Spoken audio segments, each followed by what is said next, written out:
ಸದಾಶಿವಸಮಾರಂಭಂ ಶಂಕರಾಚಾರ್ಯ ಮಧ್ಯಮಾಂ ಅಸ್ಮದಾಚಾರ್ಯ ಪರ್ಯಂತಂ ವಂದೇ ಗುರು ಪರಂಪರಾಂ ಶ್ರುತಿ ಸ್ಮೃತಿ ಪುರಾಣಾನಾಂ ಆಲಯಂ ಕರುಣಾಲಯಂ ನಮಾಮಿ ಭಗವತ್ಪಾದಂ ಶಂಕರಂ ಲೋಕಶಂಕರಂ.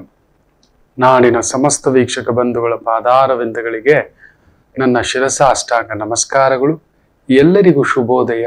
ಮಾತೃದೇವೋ ಭವ. ಬನ್ನಿ ಇವತ್ತಿನ ಪಂಚಾಂಗ ಫಲ ನೋಡೋಣ. 8ನೇ ತಾರೀಕು ಫೆಬ್ರವರಿ 2024 ಗುರುವಾರ.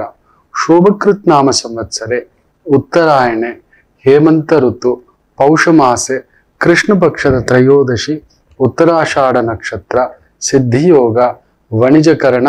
ಇವತ್ತಿನ ಪಂಚಾಂಗ ಫಲ. ಪ್ರಕೃತಿಯ ವಿಸ್ಮಯಗಳ ಬಗ್ಗೆ ಹೇಳ್ತಿದ್ದೆ. ನಿನ್ನೆಯ ಸಂಚಿಕೆಯಲ್ಲೂ ಕೂಡ ಒಂದು ಪುಟ್ಟ ಪಕ್ಷಿ ಗೂಡು ಕಟ್ಟಿ ಮೊಟ್ಟೆ ಇಟ್ಟು ಮರಿಯಾದರೆ ಯಾವ ರೀತಿಯ ಒಂದು ವೈಶಿಷ್ಟ್ಯತೆ ನಡೆಯುತ್ತದೆ ಅನ್ನತಕ್ಕಂಥ, ಹಾಗೆಯೇ ನಮಗೇ ಗೊತ್ತಿಲ್ಲದೆ ನಮಗೆ ಬರತಕ್ಕಂತ ಒಂದು ದೋಷಗಳನ್ನು ಕೂಡ ಪ್ರಕೃತಿ ಸೂಚಿಸುತ್ತದೆ ಅಂತ. ಒಳ್ಳೇದಕ್ಕೂ ಒಂದು ಪ್ರಕೃತಿ ನಮ್ಮನ್ನ ಕರ್ಕೊಂಡು ಬಂದು ಒಂದು ಒಳ್ಳೆಯವರ ಹತ್ರ ಬಿಡುತ್ತೆ. ವ್ಯವಹಾರ ಇರಬಹುದು, ವ್ಯಾಪಾರ ಇರಬಹುದು, ಕುಟುಂಬ ಇರಬಹುದು, ಮದುವೆ ಇರಬಹುದು, ಅಭಿವೃದ್ಧಿ ಇರಬಹುದು, ಗೆಲುವು ಇರಬಹುದು. ಎಲ್ಲ ಕಾಲ ಕೂಡಿ ಬಂದಾಗ ದಶ ಭುಕ್ತಿ ಯೋಗ ಕರ್ಣ ಎಲ್ಲ ಕೂಡಿ ಇರುತ್ತೆ. ತುಂಬಾ ಒಳ್ಳೆಯವ್ರು ನಮ್ಮ ಜೊತೆಲಿ ಸೇರ್ಕೊತಾರೆ. ನಾವು ಮಾಡಿದ್ದೆಲ್ಲ ಅದ್ಭುತ ನಡಿಲಿಕ್ಕೆ ಶುರು ಆಗುತ್ತೆ. ನಾವು ಕೆಲವ್ರಿಗೆ ಹೇಳ್ತೀವಿ, ಏನೋ ಅವ್ನು ಮುಟ್ಟಿದ್ದೆಲ್ಲ ಬಂಗಾರ ಕಣೋ. ನೀವು ನೋಡಿ, ಅಣ್ಣ ತಮ್ಮಂದ್ರ ಇಬ್ಬರಿಗೂ ಅಣ್ಣನಿಗೆ 30,000 ಕೊಡ್ತಾರೆ, ತಮ್ಮನಿಗೆ 25,000. ತಂದೆ ತೀರ್ಕೊಂಡ್ಮೇಲೆ ತಾಯಿಯೇ ಕುಳಿತು ಹಂಚ್ತಾರೆ. ನೀನ್ ಇದನ್ನ ನೋಡ್ಕೊಪ್ಪ, ನೀನ್ ಇದನ್ನ ನೋಡ್ಕೊಪ್ಪ ಅಂತ ಒಂದು ಭಾಗ ಮಾಡ್ತಾರೆ. ಇದ್ದಂತ ಒಂದು 55,000 ರೂಪಾಯಿ ಎಲ್ಲ ಆ ಒಂದು ವ್ಯಾಪಾರವನ್ನ ಅಣ್ಣನಿಗೆ ಮುಟ್ಟಿದ್ದೆಲ್ಲ ಬಂಗಾರ. 55,000 ಇವತ್ತು ಒಂದು 20 ಲಕ್ಷ ರೂಪಾಯಿಯವರೆಗೂ ಅನ್ನೋ ಒಂದು ಮಾತಿದೆ. ವ್ಯವಹಾರದ ರೀತಿಯಲ್ಲಿ ಬೆಳೆದ್ ನಿಂತಿದೆ.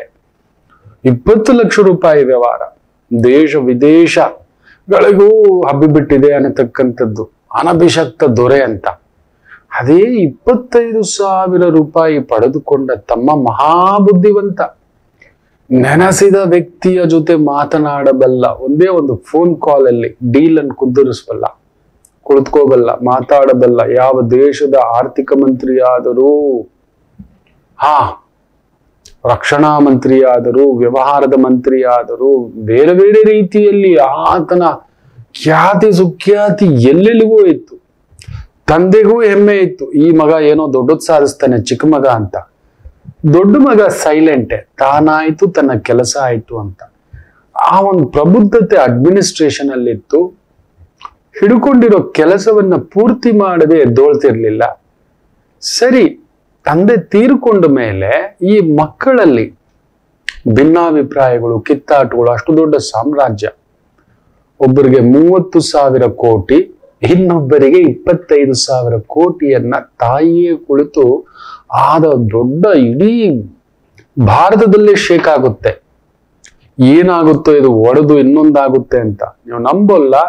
ಅಣ್ಣ ಬೆಳೆದ ರೀತಿ 10 ವರ್ಷದಲ್ಲಿ 20 ಲಕ್ಷ ಕೋಟಿಯ ವ್ಯವಹಾರಕ್ಕೆ ಬಂದಿದ್ರೆ, ತಮ್ಮನ ಒಂದು ಇಂಟೆಲಿಜೆನ್ಸ್, ದೂರಗಾಮಿ ಬುದ್ಧಿ, ವಿಪರೀತವಾದಂತ ಆಲೋಚನೆ, ನಾಲೆಜು, ಕಾಂಟ್ಯಾಕ್ಟ್ ಏನಿಲ್ಲ ಅಂತೇಳಿ. ಆತ ಹುಟ್ಟಿದ್ದೇ ಸಿಲ್ವರ್ ಸ್ಪೂನ್ ಅನ್ನೋ ಒಂದು ಮಾತು. ಸಿಲ್ವರ್ ಸ್ಪೂನ್ ಅಲ್ಲ, ಬಂಗಾರದ ಸ್ಪೂನ್ ಅನ್ನತಕ್ಕಂಥದ್ದು. ಆತ ಹೋದ್ರೆ ಒಂದು 10,000 ಜನಕ್ಕೆ ಕೆಲಸ ನಿಶ್ಚಿತ. ಅಂಥದ್ದೊಂದು ಯೋಜನೆಗಳನ್ನ ರೂಪಿಸುವುದರಲ್ಲಿ, ಪೂರ್ಣ ಮಾಡುವುದರಲ್ಲಿ ಆತನಿಗೆ ಮೀರಿದ ನಿಸ್ಸೀಮನಿಲ್ಲ ಅನ್ನತಕ್ಕಂಥ ಮಾತು.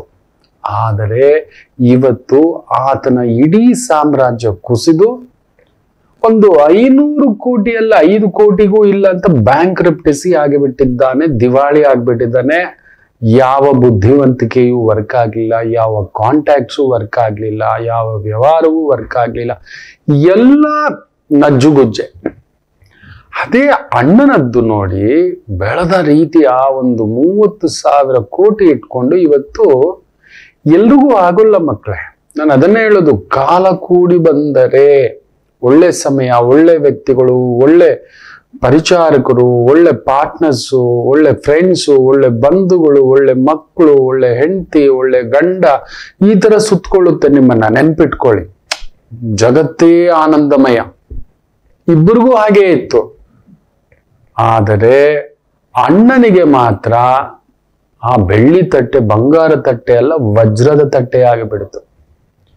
ಎಲ್ಲಿಗೂ ತಲುಪಿ ಬಿಟ್ಟಿದೆ. ಮೊನ್ನೆ ಒಂದು ಕ್ರಿಕೆಟ್ ಮ್ಯಾಚ್ ನೋಡ್ತಿದ್ರೆ ಹೆಚ್ಚು ಕಡಿಮೆ 40ರಿಂದ 42 ಕೋಟಿ ಜನ ನೋಡ್ತಿದ್ದಾರೆ ನಮ್ಮ ಇಂಡಿಯಾ ಇಂಗ್ಲೆಂಡ್ ಟೆಸ್ಟ್ ಮ್ಯಾಚ್ ಅನ್ನ.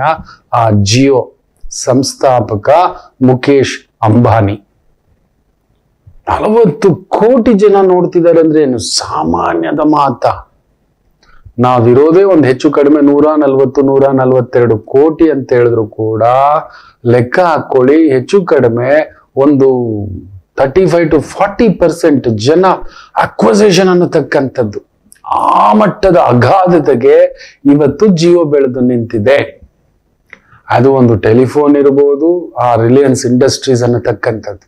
ಅದೇ ತಮ್ಮನದ್ದು. ಎಲ್ಲಿದ್ದಾನೆ ಅನಿಲ್ ಅಂಬಾನಿ? ಈಗ ಆತ ತಗೊಂಡ ಯೋಜನೆಗಳು ತಪ್ಪ, ಮಾಡಿದ ನಿರ್ಧಾರಗಳು ತಪ್ಪ. ಏನೇನ್ ಮಾಡಿರ್ಲಿಲ್ಲ ಆತ. ರಿಲಯನ್ಸ್ ಪವರ್ ಅಂತೆ, ಹೌದು, ರಿಲಯನ್ಸ್ ಟೆಲಿಕಾಂ ಅಂತೆ, ಅದನ್ನ ಖುದ್ದು ಅಣ್ಣ ತಗೋತಾನೆ ಕಡೆಗೆ. ಇವತ್ತು ನೀವು ತುಂಬಾ ರೇಡಿಯೋ ಚಾನೆಲ್ಸ್ ಎಲ್ಲ ಇದೆ, ಏನಿಲ್ಲ. ರಿಲಯನ್ಸ್ ಮ್ಯೂಚುವಲ್ ಫಂಡ್ ಅಂತೆ, ಎಲ್ಲ ದಿವಾಳಿ ಆಗ್ಬಿಟ್ಟಿದೆ. ಅಂದ್ರೆ ಯಾವುದಾ ತಪ್ಪು? ಬೇಕು ಅಂತ ತಪ್ಪ? ಇಲ್ಲ. ಬೇರೆ ಬೇರೆ ನಿರ್ಧಾರಗಳು ತಪ್ಪ? ಅಲ್ಲ. ನೋಡಿ, ಕಾಲ ಕೂಡಿ ಬಂದಾಗ, ನಿಮ್ ಸಮಯ ಚೆನ್ನಾಗಿದ್ದಾಗ ನೆನ್ಪಿಟ್ಕೊಳ್ಳಿ, ತಿನ್ನೋ ಕಲ್ಲು ಕೂಡ ಅಮೃತ ಆಗ್ಬಿಡುತ್ತೆ, ಜೀರ್ಣಿಸ್ಕೊಳ್ತಕ್ಕಂಥದ್ದಾಗುತ್ತೆ. ಅದೇ ನಿಮ್ಮ ಸಮಯ ಕೆಡುತ್ತು ಅಂದ್ರೆ ನಿಮ್ಮ ಅತ್ಯಂತ ಆಪ್ತ ಮಿತ್ರ ಮಹಾದ್ರೋಹಿ ಆಗ್ತಾನೆ, ಮಿತ್ರದ್ರೋಹಿ ಆಗ್ತಾನೆ. ಹೌದು, ನೀವು ಯಾವಾಗ್ಲೋ ಒಂದು 10,000 ರೂಪಾಯಿ ಚೆಕ್ ಕೊಟ್ಟಿದ್ರೆ ಅದ್ರ ಪಕ್ಕದಲ್ಲಿ ಇನ್ನೊಂದು 4 ಸೊನ್ನೆ ಹಾಕ್ಬಿಟ್ಟು 10 ಲಕ್ಷ 10 ಕೋಟಿ ಅಂತ ಕೂಡ ಬೇಕಾದ್ರೂ ಕೇಸ್ ಹಾಕಬಲ್ಲ. ನಿಮಗೆ ಅತ್ಯಾಶ್ಚರ್ಯ ಅನ್ಸುತ್ತೆ. ಮೊನ್ನೆ ಒಂದು ಬಹುದೊಡ್ಡ ಅಧಿಕಾರಿ ಬರೀ 2 ಲಕ್ಷ ಸ್ನೇಹಿತಕ್ಕೆ ಕೊಟ್ಟಿರೋದು, ದುಡ್ಡು ತೀರಿಸಿದ್ದಾರೆ, ಬಡ್ಡಿ ಕಟ್ಟಿದ್ದಾರೆ. ದೊಡ್ಡ ಅಧಿಕಾರಿ, ಯಾವುದೋ ಒಂದು ವ್ಯವಹಾರದ ಚಿಕ್ಕಗಳಲ್ಲಿ, ಪಾಪ ದಕ್ಷ ಅಧಿಕಾರಿ ಇರುತ್ತೆ. ಕುಟುಂಬದಲ್ಲಿ ಜವಾಬ್ದಾರಿ ದೊಡ್ಡದು, ಅದ್ರ ಜೊತೆ ಜವಾಬ್ದಾರಿಯುತ ಸ್ಥಾನ ನೋಡಿ, ಅದನ್ನ ದುರ್ಬಳಕೆ ಹಾಕಿ ಸ್ನೇಹಿತೆಯೇ ತಗೊಂಡು ಹೋಗಿ ಯಾರೋ ಇನ್ನೊಬ್ಬ ಆತ ನಿಗೆ ಕೊಟ್ಟು, ಆತ ಒಂದು ಸುಮಾರು 2017-18 ಕೊಟ್ಟಿರೋ ಚೆಕ್ ತಗೊಂಡು 20 ಲಕ್ಷ ಅಂತ ಸೇರಿಸಿ ಅದನ್ನ ಚೆಕ್ ಬೌನ್ಸ್ ಕೇಸ್ ಮಾಡಿ ಕೇಸ್ ಫಿಟ್ ಮಾಡ್ತಾನೆ. ಈಗ ಸ್ನೇಹಿತೆಯನ್ನ ಏನನ್ನ ಬೇಕು?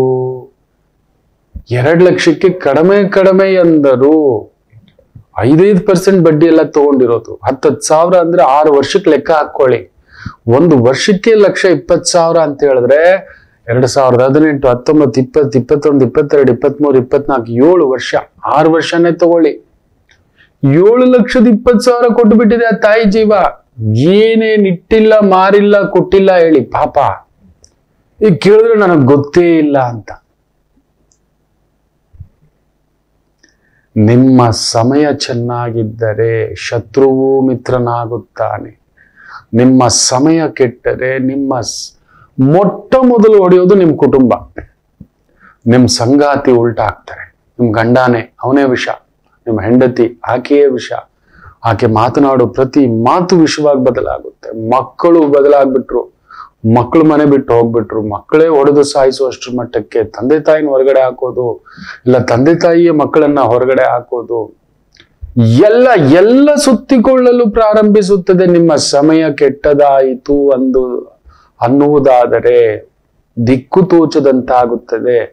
ಅದಕ್ಕೆ ದಶಾಭುಕ್ತಿಗಳು, ಯೋಗ, ಕರಣ ಇವೆಲ್ಲ ಸೇರಿರ್ತವೆ. ಅದಕ್ಕೆ ತಕ್ಕಂಥದ್ದೇ ಅಂತ ವ್ಯಕ್ತಿಗಳು ಬರ್ತಾರೆ, ಸೇರ್ಕೋತಾರೆ.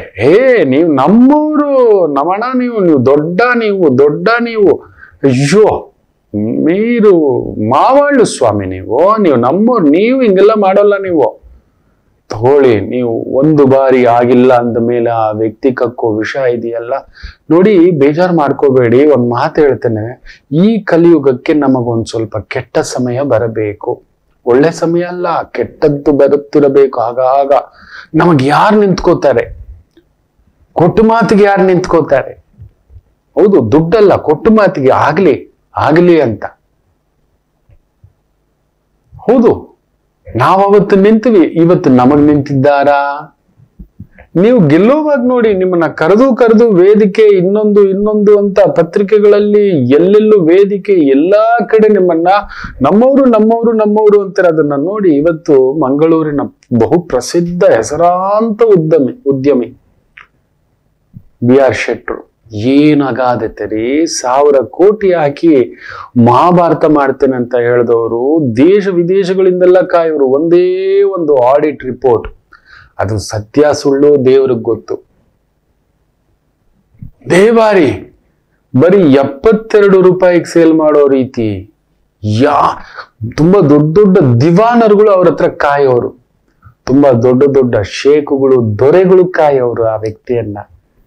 ಇತ್ತೀಚೆಗೆ ಒಂದು ರ್ಯಾಲಿ ನಡೆಯುತ್ತೆ, ಅಲ್ಲಿಗೆ ತುಂಬಾ ದೊಡ್ಡವ್ರು ಬರ್ತಾರೆ. ಈ ವ್ಯಕ್ತಿಯನ್ನ ಒಬ್ಬ ಸಾಮಾನ್ಯ ಪೊಲೀಸರು ಕೂಡ ಅಲ್ಲಿ ನಿಲ್ಲಿಸ್ತಾರೆ.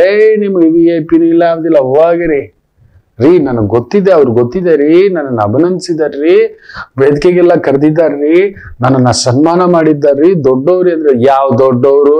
ಪರ್ಮಿಷನ್ ಕೊಟ್ಟಿಲ್ಲ. ದೊಡ್ಡವ್ರು ಪರ್ಮಿಷನ್ ಕೊಟ್ಟಿರೋದು ಇದೆಯಾ? ತೋರ್ಸಿ. ಹೌದು,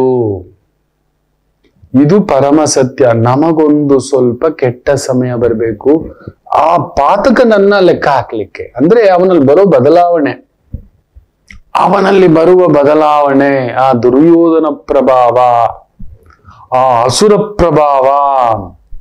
ಅಬ್ಬೋ, ಇಂಥ ವ್ಯಕ್ತಿಯ ನಮ್ಮ ಜೊತೆಲಿ ಇದ್ದಿದ್ದು ಬರೀ 10 ಲಕ್ಷ, 10 ಕೋಟಿ, 1 ಕೋಟಿ, 10,000 ರೂಪಾಯಿಗೆ, 50,000 ರೂಪಾಯಿಗೆ ಆಡಬಾರದ ಮಾತುಗಳಾಡಿರ್ತಾರೆ. ಆನಂದಿಸಿ, ಹಬ್ಬ, ಒಂದ್ 10,000 ರೂಪಾಯಿಗೆ ಆಡಿರ್ತಾನೆ. ಎಂತೆಂಥ ಮಾತುಗಳಾಡಿರ್ತಾರೆ ಗೊತ್ತಾ? ನಾನು ನೋಡಿದ್ದೇನೆ, ಅನುಭವಿಸಿದ್ದೇನೆ. ಪಾಪ ಬರ್ತಿರ್ತಾರಲ್ವಾ, ನಿತ್ಯ 50ರಿಂದ 60 ಜನ, ಕಣ್ಣಲ್ಲಿ ನೀರಲ್ಲ. ನಿಜ ಹೇಳ್ತಾನೆ, ಅವ್ರ ಹತ್ರ ಮಾತ್ರ ಹಂಚ್ಕೋತಿರ್ತಾನೆ ಕೆಲವೊಂದು ವಿಚಾರ. ಮಕ್ಕಳೇ, ಅದಕ್ಕೆ ಕೂತಿದ್ದೇನೆ ನಿಮ್ ಜೊತೆ, ಎಲ್ಲಿ ಕುಸಿದೋಗ್ತಿರೋ, ಎಲ್ಲಿ ಇಷ್ಟು ಸಣ್ಣ ಸಮಸ್ಯೆಗೆ ಏನಾಗ್ಬಿಡುತ್ತೆ, ಏನು ಮಹಾ ಆಗ್ಬಿಡುತ್ತೆ, ಆಗ್ಲಿ ಬಿಡಿ, ಒಳಗಡೆ ಕುಂತ್ಕೊಳ್ಳೋಣ. ಕಳ್ಕೊಂಡಿರೋದೇ ನಿಜ ಅಂತೆ. ಯಾವ ಮಾನ ಮರ್ಯಾದೆ ಇದಕ್ಕೆಲ್ಲ ಅಂಜಬೇಡಿ. ಅದೆಲ್ಲ ಬಿಟ್ಟವ್ರೆ ಆಳ್ತಿರೋದು. ಅವ್ರ ಬಾಯಲ್ಲಿ ಬರೋದು ನೋಡಿ, ಈ ಪಕ್ಷದವರೆಲ್ಲ ಇವರಲ್ಲ, ಈಗಿರೋರು ಇವರಲ್ಲ ಅನ್ನತಕ್ಕಂಥ ಮಾತುಗಳು ಏನೇನ್ ಬರ್ತಿರ್ತವೆ ನೋಡಿ. ನಾನು ಹೇಳ್ತಲೇ ಇದ್ದೆ, ಇಂತಹವರನ್ನ ನಾವು ಆಯ್ಕೆ ಮಾಡಿರೋದು. ಎಲೆಕ್ಷನ್ ಹತ್ರ ಬರ್ತಿದ್ದ ನೋಡಿ, ಆ ಮಾತು, ಆ ಭಾಷೆ, ಪಕ್ಷಾಂತರ. ಅವರೇ ಅಲ್ಲಿ ಅಷ್ಟು ಧೈರ್ಯವಾಗಿ ಕೂತಿರ್ಬೇಕಾದ್ರೆ, ಮೊನ್ನೆನೂ ಯಾರೋ ಹೇಳ್ತಿದ್ರು 1000 ಕೋಟಿಗೂ ಮೇಲ್ಪಟ್ಟ ಹಗರಣ ಒಂದು ಕೆರೆನೆ ನುಂಗಾಕ್ಬಿಟ್ಟಿದ್ದಾರೆ. 1930 ಮಹಾರಾಜರು ಗ್ರಾಂಟ್ ಮಾಡಿದಂತ ಕೆರೆ ಮಾಡ್ಕೊಳ್ಳಿ ಅಂದ್ರೆ ಅದನ್ನ ಬೇರೆಯವ್ರ ಹೆಸರಲ್ಲಿ ಪರಬಾರೆ ಮಾಡಿ ಇನ್ನೊಂದು ಸರಿಯಾದ ಅದೊಂದು ನಡೆಸುತ್ತಾ, ತನಿಖೆ ನಡೆಯುತ್ತಾ, ಲೋಕಾಯುಕ್ತ ಕೊಡ್ತಾರ ಇವರು. ಅಲ್ಲಾವುದ್ದೀನ್ ಹಾಗೂ 40 ಕಳ್ಳರು ಅಂತಕ್ಕಂಥದ್ದು ಒಂದಿದೆ. ನಮಗ್ ಗೊತ್ತಾಗಬೇಕು, ನಮಗೂ ಇದು ಕೆಟ್ಟ ಸಮಯ. ಆಹಾ, ಎಂತವನ್ನ ಆಯ್ಕೆ ಮಾಡಿದ್ವಿ, ಏನ್ ಮಾಡ್ತಿದ್ದಾರೆ ಇವರು, ಯಾವ್ದಕ್ ಬೆಂಕಿ ಹಚ್ತಿದ್ದಾರೆ ಅನ್ನತಕ್ಕಂಥದ್ದು. ಜನಸಾಮಾನ್ಯ ನಾವು ಒಬ್ಬ ವ್ಯಕ್ತಿಯನ್ನ ಆಯ್ಕೆ ಮಾಡಿದೀವಲ್ಲ ಮಕ್ಕಳೇ, ನಾವು ತಿಳ್ಕೊಂಡೇ ಹೆಜ್ಜೆ ಇಡ್ಬೇಕು, ತಿಳ್ಕೋಬೇಕು. ಹಾಗೆಯೇ ಪ್ರತಿಯೊಬ್ಬ ಸಾಮಾನ್ಯ ಮನುಷ್ಯನ ಜೀವನದಲ್ಲೂ ಒಂದ್ ಸ್ವಲ್ಪ ಕೆಟ್ಟ ಸಮಯ ಬರಬೇಕು. ಹೌದು, ಸತ್ಯಗಳು ಹೊರಗಡೆ ಬರ್ತವೆ. ಅವರನ್ನ ನಾವು ಇಷ್ಟು ಭದ್ರ ನೋಡಿ. ನಾನು ನೆನ್ನೆಯ ಸಂಚಿಕೆನಲ್ಲಿ ಹೇಳಿದ್ದೇನೆ, ಇವನು ಮಾಡಿದ ಅನಾಚಾರಕ್ಕೆ ನೀನು 3 ವರ್ಷ ಬಿಟ್ಟು ಹೋಗಿದ್ದೆ ತಪ್ಪು. ನಾನು ಗಂಡಸು, ನಾನು 100 ಜನರ ಹತ್ರ. ನೀವು ಆ ಮಾತು ಹೇಳಿದ್ರೆ, ನಿಮ್ಮ ತಂಗಿಗೆ ಇಂಥ ಮೋಸ ಆಗಿದ್ರೆ, ನಿಮ್ ಎದುರುಗಡೆ ಆ ವ್ಯಕ್ತಿ ಬಂದು ಮಾತಾಡಿದ್ರೆ ಏನ್ ಮಾಡ್ತಿದ್ರಿ ಅಂತ ಹೇಳಿ. ನೀವು ಮೇಲಿಂದ ಕೆಳಗಡೆ ಪೊಲೀಸ್ ಭಾಷೆ ಆಗ್ಬಿಟ್ಟಿರೋದು. ಅವ್ರ ಭಾಷೆ ಬೇರೆ. ಹೌದು, ತಾಯಿ ಜೀವಕ್ಕೆ ಏನೇನೋ ಮಾತಾಡಿದಾನೆ ಮಕ್ಕಳೇ. ನಾ ಹೇಳ್ದೆ, ತುಂಬಾ ಒಳ್ಳೇದಾಯ್ತು ಮಗ ಅಂದೆ. ಯಾಕೆ ಗುರುಗಳೇ ಅಂತ. ಈಗಲೇ ಗೊತ್ತಾಯ್ತು ನಿನಗಿನ್ನು ಚಿಕ್ಕ ವಯಸ್ಸು, 32, 33. ಅಮ್ಮೋ ನನ್ನ ಮಾತು ಕೇಳೋ, ಮತ್ತೆ ಕೋಟೆ ಕಟ್ಟಬಲ್ಲೆ, ಬದುಕು ಕಟ್ಟಬಲ್ಲೆ, ಒಳ್ಳೇದಾಯ್ತು. ಈ ನುಂಗಣ್ಣ ಮಂಗಣ್ಣನನ್ನ ಈಗಲೇ ನೋಡಿ, ಇನ್ನು 6 ವರ್ಷದ ಮಗು, 3 ವರ್ಷದ ಮಗು ಇದೆ, ಹಿಡ್ಕೊಂಡ್ರೆ ನೀನ್ ದೊಡ್ಡದಾಗಿ ಆಲ್ರೆಡಿ ಒಂದು ತಿಂಗಳಿಗೊಂದು 1 ಲಕ್ಷ 2 ಲಕ್ಷ ಇನ್ಕಮ್ ಬರುವಾಗ ಮಾಡ್ಕೊಂಡಿದ್ದಾಳೆ ತಾಯಿ ಜೀವ. ಸ್ವಪ್ರಯತ್ನದಿಂದ, ಸ್ವಂತ ಪ್ರಯತ್ನದಿಂದ ತುಂಬಾ ಒಳ್ಳೇದಾಯ್ತು. ಇನ್ನು ದೊಡ್ಡದಾಗಿ, ಇವನು ಇನ್ನು ದೊಡ್ಡದಾಗಿ ಇಟ್ಟುಬಿಟ್ಟಿದ್ರೆ ಏನೋ ಕತೆ, ಯೋಚನೆ ಮಾಡಿದ್ಯಾ ನಮ್ಮ ಮಗಳೇ ಅಂದೆ. ಹೌದು, ನಮಗೆ ಕೆಟ್ಟ ಸಮಯ ಬರಬೇಕು, ಬರಲೇಬೇಕು ಮಕ್ಕಳೇ. ಬಯಸಿ ದೇವ್ರ ಹತ್ರ ಅದನ್ನ ಪ್ರಾರ್ಥನೆ ಕೇಳಿ. ಕುಂತಿದೇವಿ ಇದನ್ನೇ ಅಂತ ಕೇಳಿದ್ದು ಕೃಷ್ಣನನ್ನ.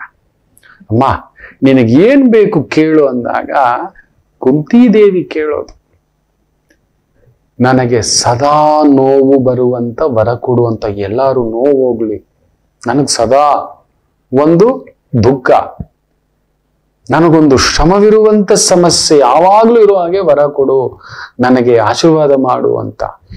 ಏನತ್ತೆ, ಏನು ಮಾತಾಡ್ತಿದ್ಯಾ ನೀನಿದು, ಇದು ಸರಿಯಾ ಅಂದ್ರೆ, ಹೌದಪ್ಪ, ಕಷ್ಟ ಬಂದಾಗಲೇ ವೆಂಕಟರಮಣ. ಸದಾ ಕಷ್ಟ ಇದೆ, ನೀನ್ ಇದ್ದೇ ಇದೆಯಲ್ಲ ಕಾಪಾಡಕ್ಕೆ, ನನ್ನವನ್ನೆಲ್ಲ ಕಾಪಾಡಿದ್ಯಲ್ಲ, ದಡ ಸೇರ್ಸಿದ್ಯಲ್ಲ, ಗೆಲ್ಸಿದ್ಯಲ್ಲ, ಅವ್ರಿಗೊಂದು ಪಟ್ಟ ಕಟ್ಸಿದ್ಯಲ್ಲ, ಅವ್ರಿಗೊಂದು ರಾಜ್ಯ ಕೊಡ್ಸಿದ್ಯಲ್ಲ. ನೀನ್ ಏನ್ ಮಾಡ್ಸಿಲ್ಲ ಪರಂಧಾಮ, ನೀನ್ ಇಲ್ಲದಿದ್ರೆ ನಾವ್ ಇರ್ತಿದ್ವಾ ಪರಂಧಾಮ? ನಮಗ್ ಕಷ್ಟ ಬಂದಿದ್ದಕ್ಕೆ ನಿನ್ನ ಸದಾ ನಮ್ಮ ಜೊತೆಯಲ್ಲಿದ್ದಿದ್ದು. ನಮ್ಮ ಜೊತೆ ಕಷ್ಟ ಬಂದಾಗ ಯಾರು ಇರಲ್ಲ ಮಕ್ಕಳೇ, ಯಾರೂ ಇರಲ್ಲ, ಬರೆದಿಟ್ಕೊಳ್ಳಿ. ಹೆಂಡತಿ ಜೊತೆ ಇಲ್ಲ ಅಂದು ನೋಡಿ, ಇವತ್ತಿನ ಕಲಿಯುಗ. ಎಲ್ರು ನನ್ನ ತಾಯಿ ಜೀವದ ತರ ಇರಲ್ಲ ಬಿಡಿ. ನಾನು ಪುಣ್ಯವಂತ, ಯಾವತ್ತೂ ಮಾತಾಡಿಲ್ಲ. ಆ ಪಾಟಿ ಕಷ್ಟ ಬಂದಾಗಲೂ, ಇದ್ದಾಗಲೂ, ಬಂದಾಗಲೂ ಜೊತೆಯಲ್ಲಿ ನಿಂತಿದ್ದು ನನಗೆ ನನ್ನ ಅಮ್ಮ ಬಿಟ್ರೆ ಇನ್ನೊಂದು ಅಮ್ಮ. ಅದಕ್ಕೆ ಆಗಾಗ ಹೇಳ್ತಿರ್ತೇನೆ, ನನಗೆ 2 ಅಮ್ಮಂದ್ರು ಅಂತ. ಹೌದು, ಯಾರೋ ಪುಣ್ಯವಂತರು, ನಾನು ಅದರಲ್ಲೊಬ್ಬ. ಯಾರೋ ಹೀಗೆ ಹಿಡ್ಕೊಂಡಿದ್ದು, ಬಿಡ್ರಿ ಹೋಗ್ಲಿ, ಆಗ್ಲಿ ಬಿಡ್ರಿ, ಕಳ್ಕೊಂಡಿತ್ತಾನೆ ಹೋಗ್ಲಿ ಬಿಡಿ, ಪಡ್ಕೊಳ್ಳೋಣ, ಇಷ್ಟೇ ತಾನೆ. ಅವರ ನೋಡಮ್ಮ, ಈ ವ್ಯವಹಾರಸ್ಥರು ಈ ತರ ಹೇಳಿದ್ರು, ಬರೀ ಒಂದು 6 ಲಕ್ಷ ಚಿಲ್ಲರೆಗೆ ತಾಯಿ ಮಾಡಿದ್ರೆ ಇದನ್ನೇನೋ ಒಂದು ಮಾಡ್ಕೊಂಡು ಹೋಗ್ಬಿಡ್ಬೋದಿತ್ತು, ಒಂದು ಅಜ್ಜನದ್ದು ಅನ್ನೋದು. ಅದನ್ನಾದ್ರೂ ಒಂದಾದ್ರು ಅಂದ್ರೆ ಹೋಗ್ಲಿ ಬಿಡಿ, ಬಿಡಿ, ನಮಗದಲ್ಲ, ಬಿಡ್ಬೇಡಿ, ನಮಗಲ್ಲ, ನಮಗಾಗ್ ಬರೋಲ್ಲ, ಬೇಡ, ನಿಮಗ್ ಬರೋಲ್ಲ, ಕಿತ್ಕೊಳ್ಳೋದೇ ಬರೋಲ್ಲ, ಮೋಸ ಮಾಡೋದು ಬರಲ್ಲ, ನಿಮ್ಗೆ ಯಾಕಿದ್ ಬಿಡಿ, ನಾವಿದ್ದೀವಿ, ಮತ್ತೆ ಮರಳಿ ಕಟ್ಟೋಣ ಬದುಕು ಅಂತ ಕಟ್ಕೊಂಡಿದ್ದೇನೆ. ನೆಮ್ಮದಿಯಾಗಿದ್ದೇನೆ, ನನ್ ನೆಮ್ಮದಿ ಇದೆ. ತುಂಬಾ ಜನ ಗೊತ್ತಿಲ್ಲ, ಕಡೆಯವರೆಗೂ ನಮ್ಮನ್ನ ಕಾಪಾಡುವುದು ಭಗವಂತನೇ. ಈ ರೀತಿ ಜೀವನದಲ್ಲಿ ತುಂಬಾ ದಿಢೀರ್ ಅನ್ನತಕ್ಕಂತ ಒಂದು ಎಡವಟ್ಟುಗಳು ಸಾಮಾನ್ಯರಿಗೆ ಬಂದ್ರೆ ತಟ್ಕೊಳ್ಳಲ್ಲ. ಅಯ್ಯೋ ಅವ್ರು ದೊಡ್ಡವ್ರು ಬಿಡಿ ಸ್ವಾಮಿ, ನಾನ್ ದೊಡ್ಡವನೇ ಮಗು. ಸತ್ಯ ನಮ್ಮ ಮುಂದ್ಗಡೆ ಹೇಳ್ತಾನೆ, ನನಗೆ ತಡೆದುಕೊಳ್ಳುವ ಶಕ್ತಿ ಇದೆ, ಅದಕ್ಕೆ ನಾನು ನಿಮ್ ಮುಂದ್ಗಡೆ ಎಷ್ಟು ಧೈರ್ಯವಾಗಿ ಇದ್ದೇನೆ, ಗೆದ್ದಿದ್ದೇನೆ, ಗೆಲ್ತಲೇ ಇರ್ತೇನೆ. ನನಗೆ ಸೋಲಿನ ಬಗ್ಗೆ ಸೋತು ಬಿಟ್ಟೆ ಗೆದ್ದು ಬಿಟ್ಟೆ ಅಲ್ಲ, ಇದೊಂದು ಪ್ರಾಸೆಸ್. ಆದ್ರೆ ನಿಮಗೆ ಅದಾಗೋಲ್ಲ, ತಟ್ಕೊಳ್ಳಲ್ಲ. ಈ ತರದೊಂದು ಜೀವನದಲ್ಲಿ ದಿಢೀರಂತ ಆಕಸ್ಮಿಕವಾಗಿ ಕೆಲವೊಂದು ತೊಂದರೆಗಳು ಹಾಗನ್ಸುತ್ತೆ. ಯಾರೋ ಪ್ರಯೋಗ ಮಾಡ್ಬಿಟ್ಟಿದ್ದಾರೆ, ಯಾರೋ ಮಾಟ ಮಾಡಿಬಿಟ್ಟಿದ್ದಾರೆ. ಯಾಕಂದ್ರೆ ಚೆನ್ನಾಗಿ ನಡೀತಿದೆ, ನಿಮಗ್ ಅನ್ಸೋದೇ ಅದು ದಿಢೀರ್ ಅಂತ. ಯಾರೋ ಮಾಡಿಸ್ಬಿಟ್ಟಿದ್ದಾರೆ ಗುರುಗಳ, ಏನೋ ಆಗಿದೆ, ಈ ಮನೆಗಾಗಿದೆ, ಏನೋ ಒಂದ್ ಸಮಸ್ಯೆ ಆದ್ರೆ ಪರವಾಗಿಲ್ಲ, ಒಂದಾದ್ರೆ ಪರವಾಗಿಲ್ಲ, ಮೇಲಿಂದ ಮೇಲೆ ಇನ್ನೊಂದು ಕೂಡಿ ಸುತ್ತಾಕಿಕೊಂಡು ಬರುತ್ತಿದೆ ಅನ್ನತಕ್ಕಂಥದ್ದಾದರೆ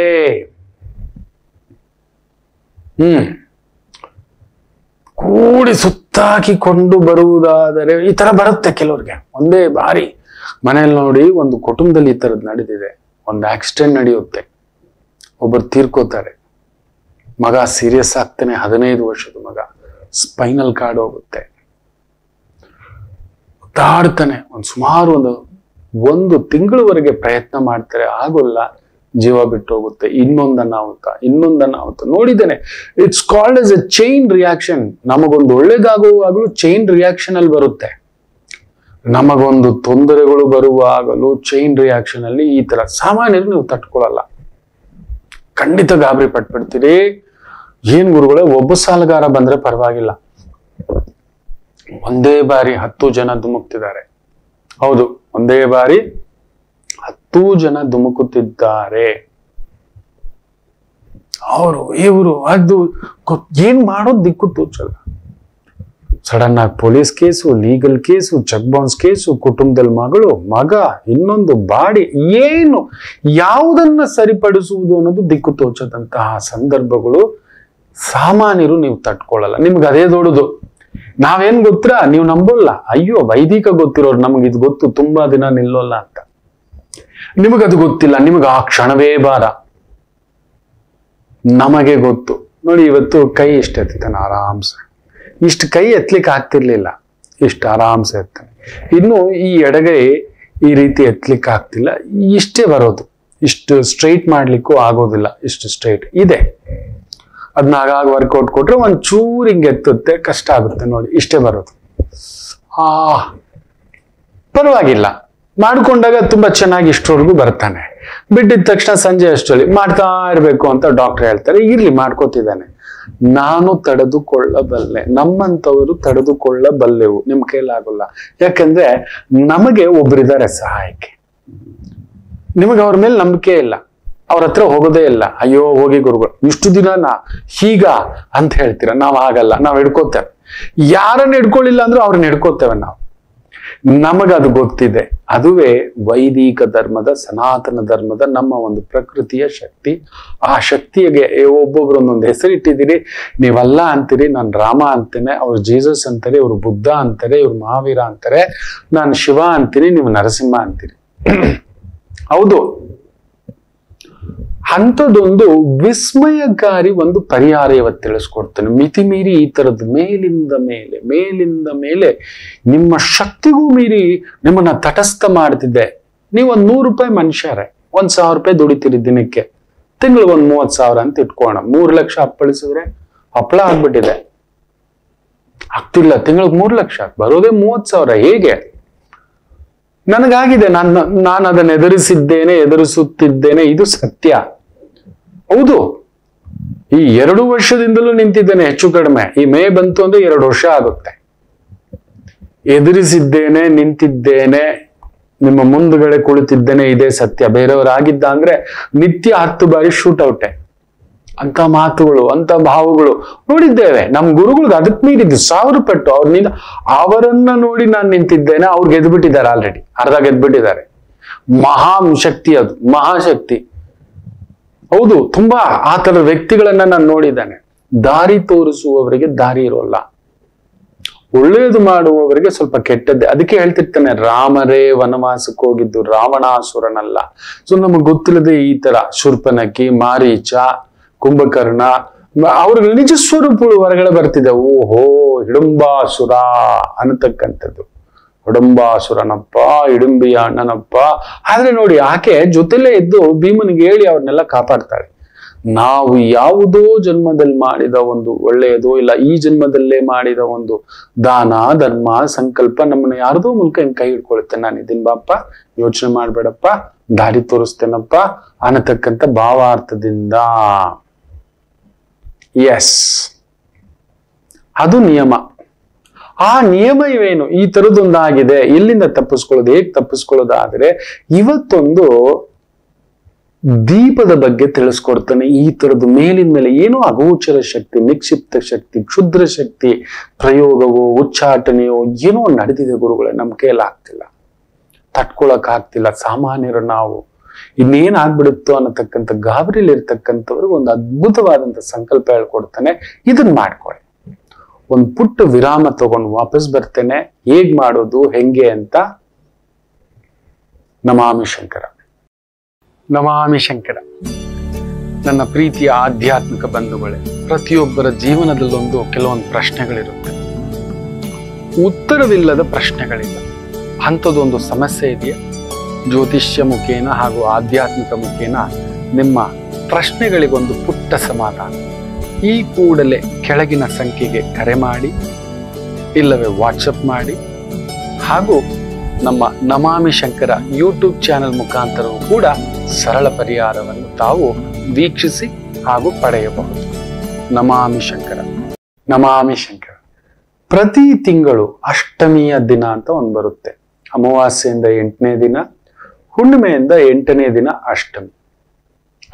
ಕಾಲಾಷ್ಟಮಿ, ಕಾಲಭೈರವಾಷ್ಟಮಿ, ದುರ್ಗಾಷ್ಟಮಿ ಇದೆಲ್ಲ ಹೇಳ್ತೇವೆ, ನರಸಿಂಹಾಷ್ಟಮಿ ಅಂತೆಲ್ಲ ಹೇಳ್ತೇವೆ.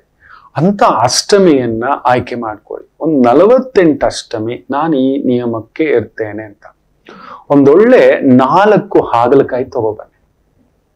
ಅದನ್ನ ಅಡ್ಡಡ್ಡ ಉದ್ದುದ್ದ ಈ ರೀತಿ ಕಟ್ ಮಾಡದೆ ಈ ರೀತಿ ಅಗಲ ಆಗ್ಬೇಕು. ಅದರಲ್ಲಿರೋ ಗೊಜ್ಜೆಲ್ಲ ತೆಗಿರಿ.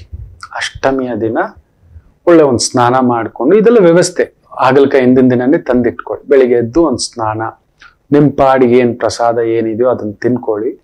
ಆದಷ್ಟು ಅದು ಸಾತ್ವಿಕ ಭೋಜನ ತಿನ್ನತಕ್ಕಂಥದ್ದು ಮಾಡಿ.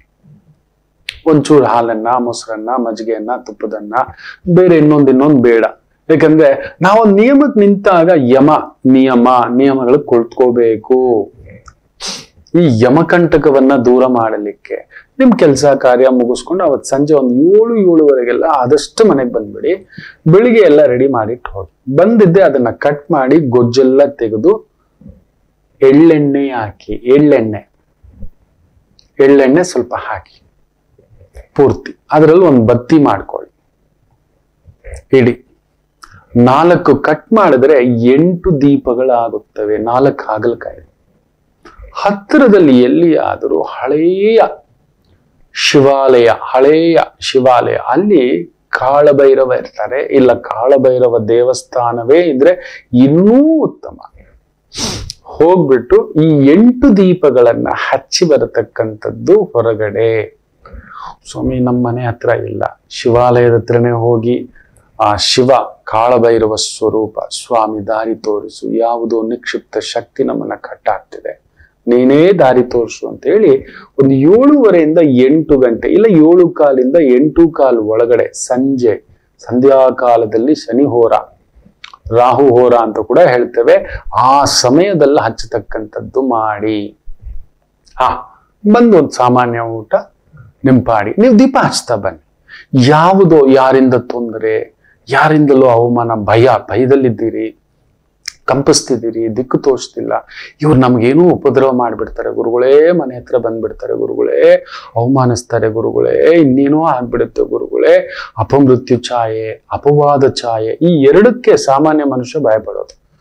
ನಾವು ಸಾಮಾನ್ಯರಲ್ವ, ಎಷ್ಟಾದ್ರೂ ಯಾರೋ ಬಂದೊಂದು ಮಾತು ಹೇಳ್ಬಿಟ್ರೆ ಅಪವಾದ, ಅವಮಾನ, ನಿನ್ ಯೋಗ್ಯತೆ ಎಷ್ಟು ಕೊಡೋಕೆ ಹಿಂಗಂದ್ಬಿಟ್ರೆ, ಹೌದು ಅವನಿಗೆ ಲಾಭ ಬರುವವರೆಗೂ ನೀವು ಮಿತ್ರರು, ನಿಮ್ಮಿಂದ ಲಾಭವಿಲ್ಲ ಅಂದ್ಮೇಲೆ ಅವನೇ ಪರಮಾತಿ ಪರಮ ಶತ್ರು.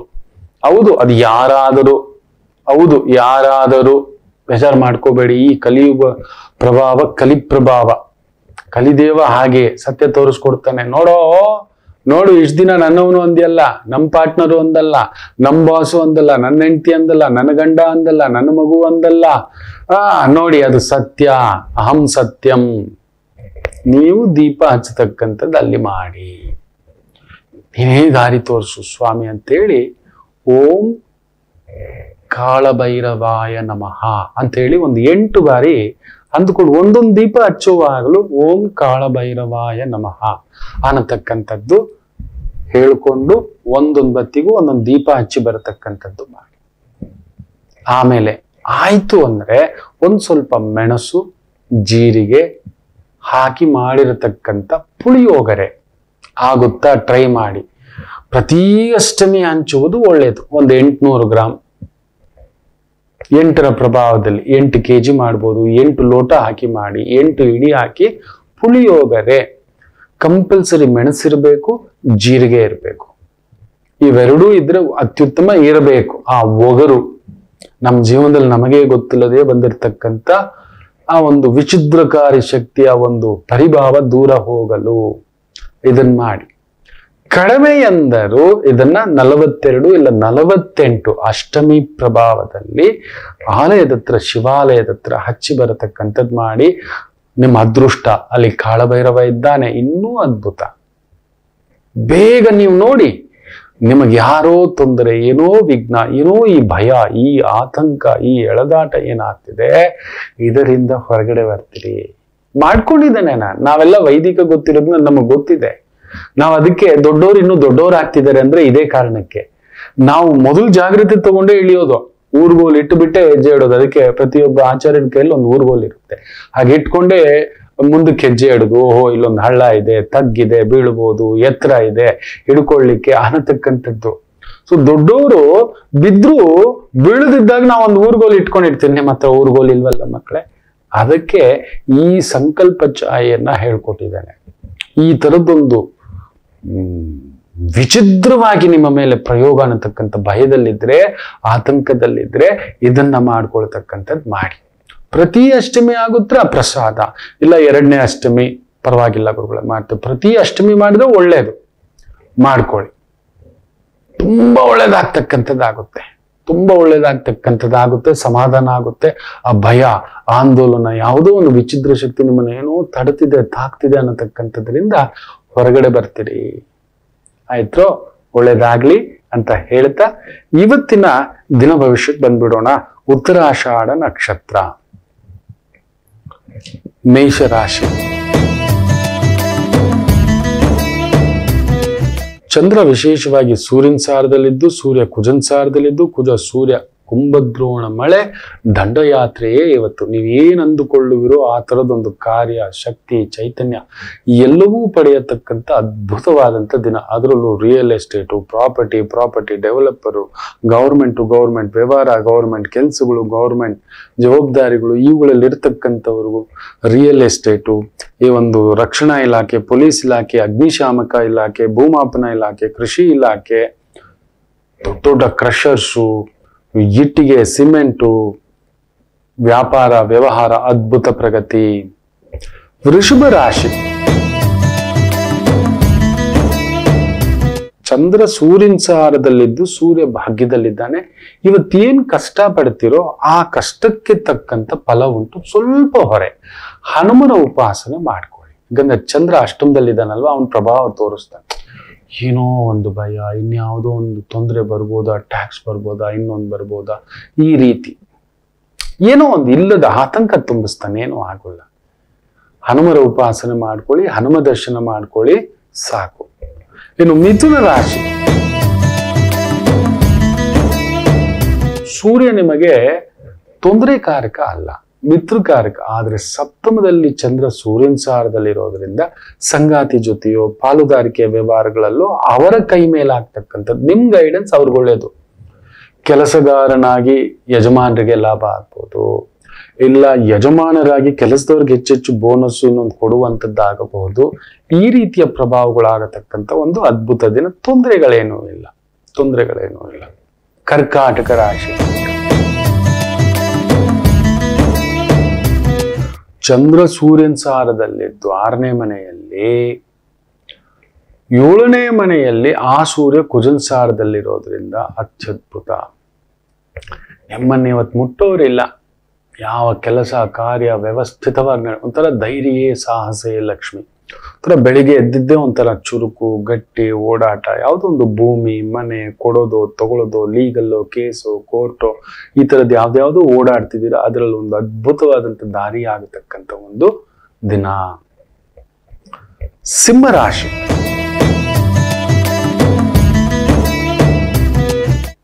ಕುಜ ಸೂರ್ಯ 6ನೇ ಮನೆ. ಯುದ್ಧ ಮಾಡ್ಬೇಕಂದ್ರೆ ಇವತ್ತು ಮಾಡಿ, ಸಿಕ್ಕಾಬಟ್ಟೆ ಬಲ. ಆದರೆ ನಮಗೆ ದೈವ ಶಕ್ತಿ ಕೊಟ್ಟಾಗ, ಬಲ ಕೊಟ್ಟಾಗ ಗುಬ್ಬಿ ಮೇಲೆ ಬ್ರಹ್ಮಾಸ್ತ್ರ ಬಿಡಬಾರ್ದು. ತುಂಬಾ ಜನ ನೋಡ್ತಿರ್ತಾನೆ, ಮನೇಲಿ ಅಮ್ಮ ಅಪ್ಪನ ಮೇಲೆ ಬಿಟ್ಬಿಡೋದು ಮಕ್ಕಳು, ಹೆಂಡತಿ ಮೇಲೆ, ಗಂಡನ ಮೇಲೆ. ನೀನೇನ್ ಮಾಡ್ದೆ, ನಿನ್ ಯೋಗ್ಯತೆ ಏನು, ಒಂದ್ ಬೈಕ್ ಕೊಡ್ಸಕ್ಕಾಗಿಲ್ವಾ, ಪೊಲೀಸವರೆಲ್ಲ ಆಲ್ರೆಡಿ ಅರೆಸ್ಟ್ ಮಾಡ್ತಿದ್ದಾರೆ. ಹೆಂಗಂದ್ರೆ ಹಂಗೆ.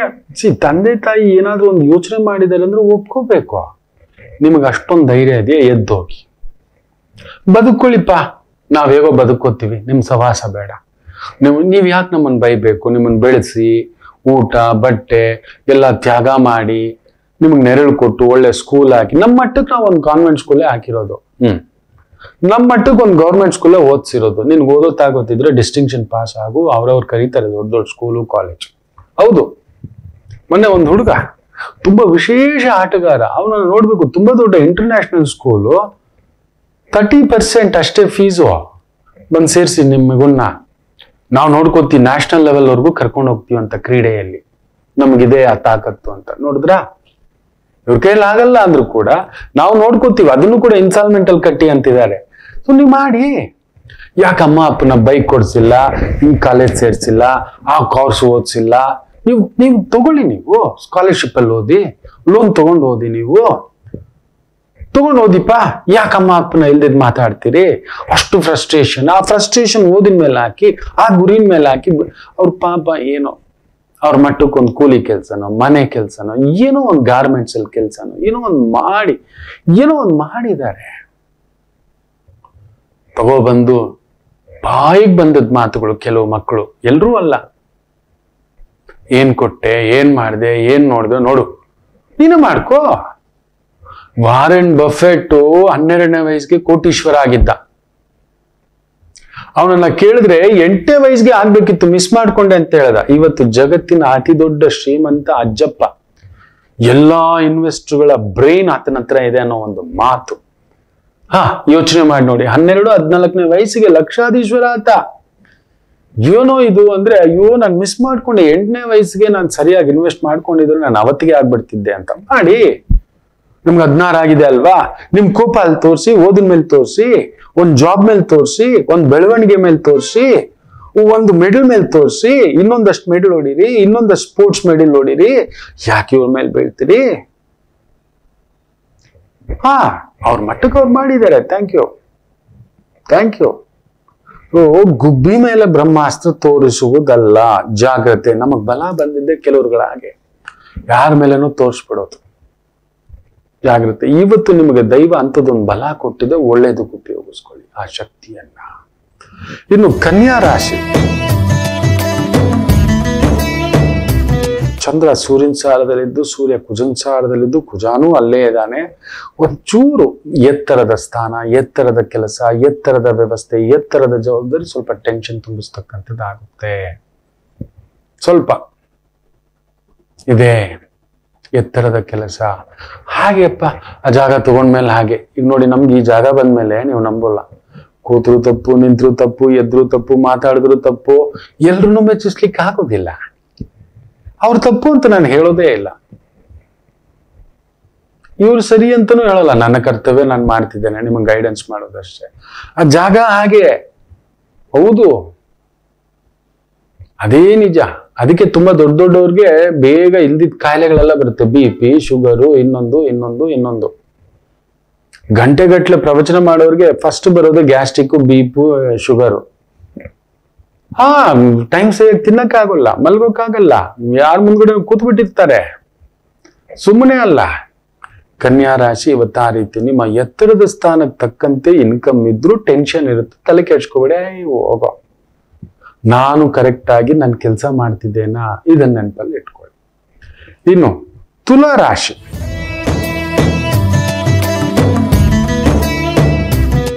ಚಂದ್ರ ಸೂರ್ಯನ ಸಾರದಲ್ಲಿದ್ದು, ಸೂರ್ಯ ಕುಜನ್ ಸಾರ. ರಿಯಲ್ ಎಸ್ಟೇಟು, ಟೆಕ್ನಿಕಲ್ ಕೆಲಸ, ಕನ್ಸ್ಟ್ರಕ್ಷನ್ ಕೆಲಸ, ಇಂಜಿನಿಯರಿಂಗ್ ಕೆಲಸ, ಮೆಕ್ಯಾನಿಕಲ್ ಇಂಜಿನಿಯರ್, ಒಂಥರ ಮೆಷಿನರಿ, ಆಟೋಮೊಬೈಲ್, ವಾಹನ, ಆಮೇಲೆ ಸಿವಿಲ್ ಇಂಜಿನಿಯರು, ಆಮೇಲೆ ಈ ಒಂದು ಆರ್ಕಿಟೆಕ್ಟ್ ಇಂಜಿನಿಯರು, ಇವುಗಳಿಗೆ ಸಂಬಂಧಪಟ್ಟಂಥದ್ದು. ಪರಿಶ್ರಮವಿದ್ದರೂ ಒಂದ್ ಸ್ವಲ್ಪ ಅನುಕೂಲ ನೋಡತಕ್ಕಂಥ, ಒಂಥರ ಧೈರ್ಯವಾಗಿ ನಿಂತ್ಕೊಂಡು ಎದುರಿಸ್ತಕ್ಕಂಥ ಅದ್ಭುತವಾದ ದಿನ. ವೃಶ್ಚಿಕ ರಾಶಿ, ಒಳ್ಳೆ ಬಲ, ಏನಾದ್ರೂ ಒಳ್ಳೆ ಸ್ಥಾನದಲ್ಲಿದ್ರೆ ಮಾತ್ರ ಒಳ್ಳೆ ಪೈಲ್ವಾನೆ ನೀವು, ಪಟಾಣೆ ನೀವು, ಆ ಥರದೊಂದು ಭಾವ ಇರತಕ್ಕಂಥ ಒಂದು ಜಾತಕ.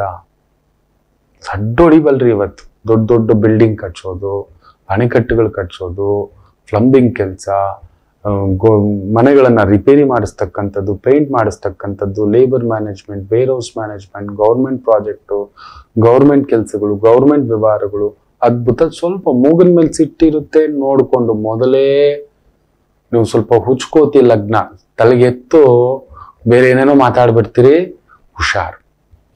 ಧನುಸು ರಾಶಿ, ಭಾಗ್ಯೋದಯ ಉದ್ಯೋಗದಲ್ಲಿ ಒಳ್ಳೆ ಒಂಥರ ನೀವೇನ್ ಕಷ್ಟಪಟ್ಟಿದ್ದೀರೋ ಹೇಳ್ತೇನಲ್ವಾ, ಕೆಲವೊಂದು ಒಳ್ಳೇದು ನಮ್ಮನ್ನು ಹುಡ್ಕೊಂಡು ಬರುತ್ತೆ, ನಾವು ಯಾವಾಗ್ಲೂ ಮಾಡಿದಂತ ಒಳ್ಳೇದು. ಕೆಲವೊಂದು ಕೆಟ್ಟದ್ದು ನಮ್ಮನ್ನು ಹುಡುಕೊಂಡು ಬಂದು ಬಡಿಯುತ್ತೆ, ನಾವು ಯಾವಾಗ್ಲೂ ಮಾಡಿದಂತ ಎಡವಟ್ಟು.